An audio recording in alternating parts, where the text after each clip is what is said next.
After several years of success in the flip category, Motorola has now decided to flex its muscles in the fold aspect, going against the Korean powerhouse and the Silicon Valley sleeper. However, from initial specs, we can see Motorola is finding its own pocket to thrive in. So let's see how it stacks up. Does Motorola fill the void that OnePlus left behind, or does it open a new era of foldables? Motorola, let's see what you got.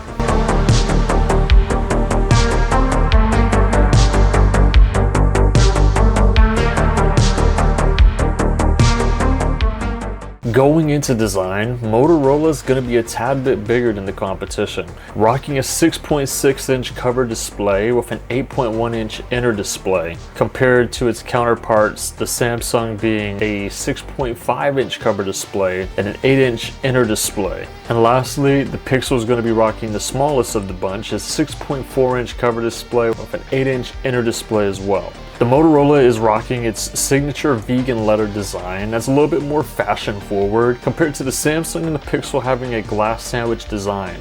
Honestly, I like the Motorola Razr's design. I think the vegan letter really sticks out here, and I think it really helps, not in terms of just durability from scratches or cracks, since it is just a vegan letter versus glass, but also in usability, where it's more grippy and it's less likely to fall out of a pocket.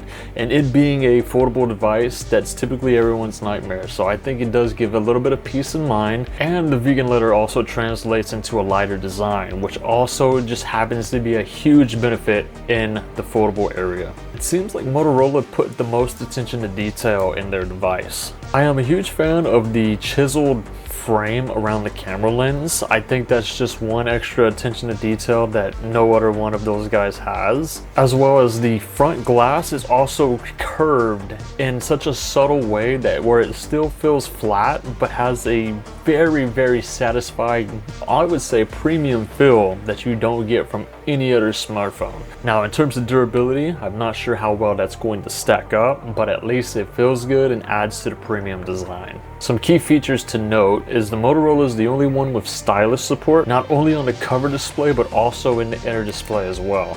The only caveat is you have to carry this case around with it, so bear in mind. But going in terms of water and dust resistance, the Pixel does actually outshine both here, with it being the only one that is IP68 versus the other two being IP48. So I would say the Motorola is already in a very fantastic lead.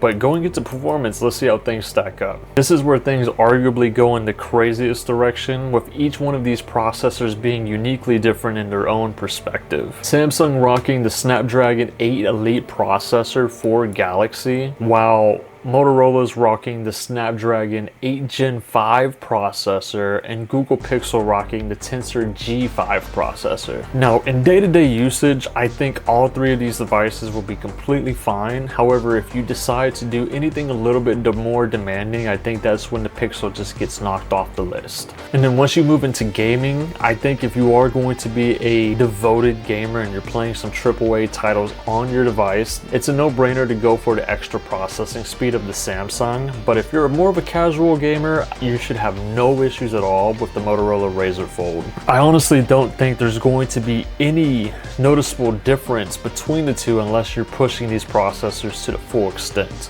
The only exception I have here really is the Pixel G5 processor is just not made for performance. It's more AI related in the NPU department, but when it comes to the GPU, it just can't stack up in video editing, in gaming, etc. If you plan to do anything of that nature, I'd say this is where you just cross out the Pixel just in general. The Snapdragon 8 Gen 5 processor compared to the Snapdragon 8 Elite processor is a little bit more efficient though, and with the battery gains that you'll have on the Motorola as well, this just may very be a longevity champion. The Motorola Razr Fold is using a 6,000 milliamp power cell, being the only one that's using the new carbon lithium batteries, while the Google Pixel is trailing behind using a 5,015 milliamp power battery, and the Samsung being all the way in the back using a 4,400 milliamp pour battery. Now, there is a saying that the carbon lithium batteries do degrade faster. However, even if that was the case, you still have 2,000 more milliamp power batteries. So over the course of years, you would still probably have better battery life performance versus the Z Fold 7.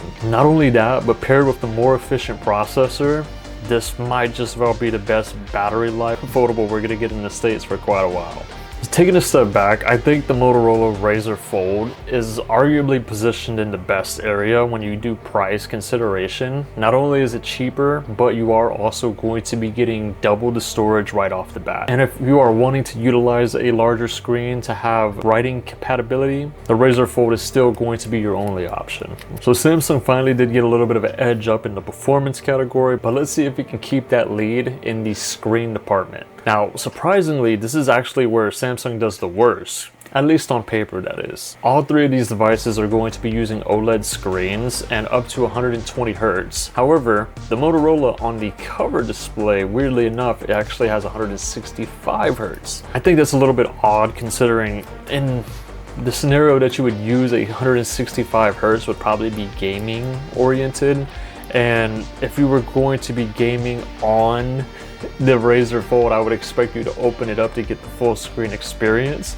So it is just a little weird that they put 165 Hz on the outer display versus the inner. But in the brightness category, Motorola does definitely take the cake here. It has a peak brightness up to 5,000 nits, while the Pixel is 3,000 and the Z Fold 7 is going to be 2,600. So ultimately, if you are going to be outdoors, if you are on the job site, if you are in a high lit environment, the Razr Fold is exceptionally brighter compared to the other two models. Nearly double as bright than what the Samsung offers. Now in day-to-day usage, that is peak brightness. I don't think it's going to be that much of a deal. Obviously it looks really good on paper, but that's not the only place where Motorola definitely shines. It's also doing interestingly well in the camera category, considering Motorola's never been known for its cameras. The Motorola Razr has 3 cameras. The biggest thing to note here is the sensors are actually larger compared to the other two devices. While the Samsung does have a 200 megapixel camera, at the end of the day post-processing does take effect, and here's some examples for you guys to take a look. One interesting thing to note is they're all different in the telephoto lens, with the Razr having up to 6 times optical telephoto zoom, the Samsung being 3 times, and the Pixel being right in the middle at 5 times. It was a little hard to get this photo, but in terms of optical zoom, this is kind of where they do max out.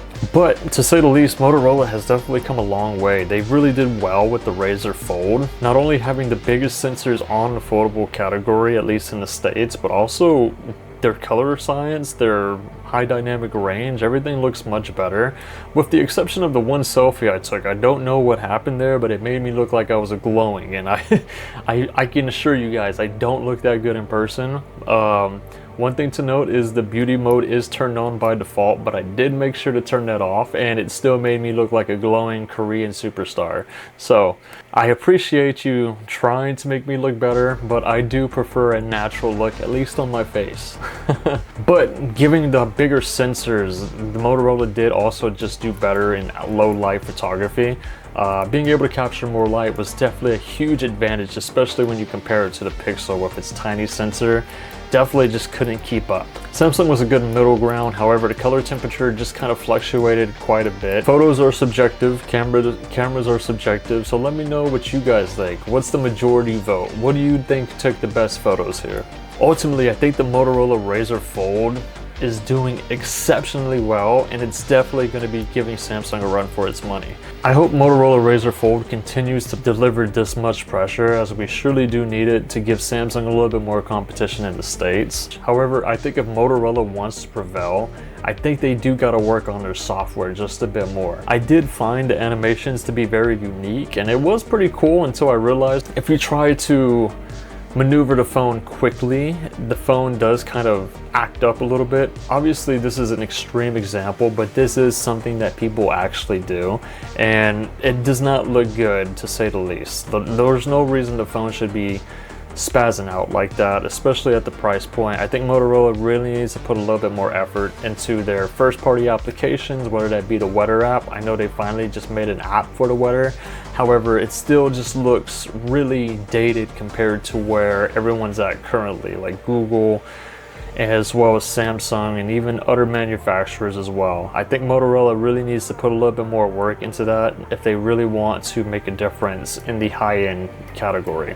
However, I am pleased to say that this is the first Motorola phone that will get 7 years of software updates. So not only has Motorola went from 2 years of software updates to 4 years with the Razr series, but now with the Razr Fold, they are guaranteeing 7 years of software updates. So not only is that a huge applaud from myself, but I think that's going to definitely change a lot of things in the Android market as well. However, I think Motorola will need to be a little bit more quick on the software patches. Motorola is typically one of the slowest in software updates. Sometimes if you have a glitch, you just got to accept having that glitch for a couple months until a new patch comes out.